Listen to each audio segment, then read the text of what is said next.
Hello everyone, welcome to another video. In today's video, I wanted to compare the new Peter McKinnon Variable ND Filter Signature 2 Edition versus this cheap Fotga Variable ND Filter. How are you doing today? It's great to see you back here on the channel. If you're new here, I create videos on filmmaking, photography, gear review, and editing tutorials. If you think that's something you'll be into, it'll be greatly appreciated if you hit that subscribe button. So I recently reviewed the Peter McKinnon Variable ND Filter Mist Edition, and I really like that filter. If you'd like to check that video out, I'll be linking it up here. So I was able to borrow these Peter McKinnon Signature 2 Edition ND filters from a friend, and I wanted to compare that to this $25 ND filter. I actually been using this Fotga ND filter maybe a year or so. It actually works pretty well despite its price, and it has certain limitations, but actually I'm very happy with it too. This filter gives you 2 to 8 stops of neutral density, whereas the Peter McKinnon Signature Edition 2 filters, you have to get 2 of these if you want to cover pretty much that range. This one is the 2 to 5 stop, and there's another one that's 6 to 9. So you have to be spending $500 to get a 2 to 9 stop, or $25 to go from 2 to 8 stop. The Peter McKinnon filter has haptic feedback, so it has hard stops at each of the ND stops. This one just rotates endlessly, so you have to pretty much either look at the marks on the filter itself or on the screen. And this may be good or bad depending on your shooting situation. So I went out and got footage using both of these filters. For these examples, I used the 2 to 5 version of this Peter McKinnon Signature 2 Edition filters, and I used the Fotga filter. So for these examples, I kept all the settings on the camera the same. I set the white balance to daylight, and I tried to match the exposure as much as possible for these two shots. So I'll be showing you footage from these two filters, and you let me know which one's which.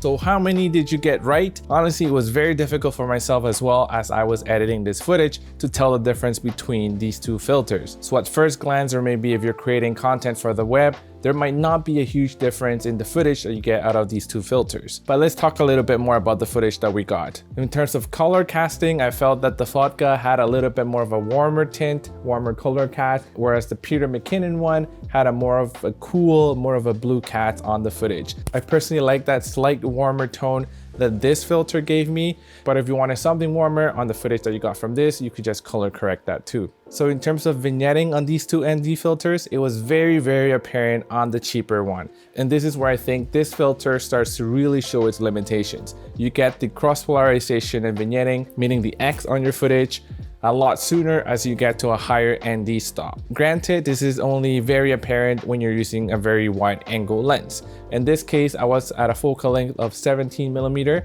and this is what it looked like for this lens. The Peter McKinnon ND filter didn't show much vignetting or cross polarization, but when I used the 6 to 9 version of this, there was a little bit starting to show up at about ND stop 9. So this filter really fails in that aspect compared to this one. In terms of sharpness, the Peter McKinnon filter performed a lot better than this one. I'm here zoomed in at 300%, and you can really tell the difference in sharpness between these two filters. In terms of packaging, we know who's gonna win.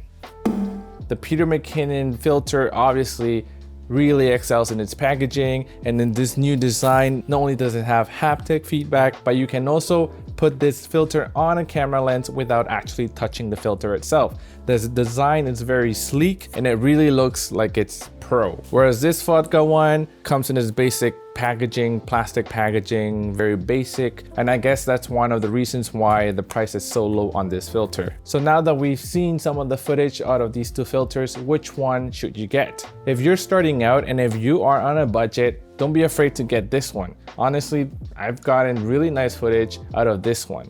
Just keep in mind that whenever you're using this filter on a wide lens, you're going to get that cross polarization and vignetting a lot sooner. So you'll need to adjust your exposure differently. But this is a good all-in-one solution for any of your ND filter needs if you are on a budget. You don't have to worry too much about compromising the quality of your video footage with this filter. In my opinion, this is a very decent ND filter. The other thing is that the build quality of this is not as good, obviously, as the Peter McKinnon ND filter, but it will last you if you take care of it.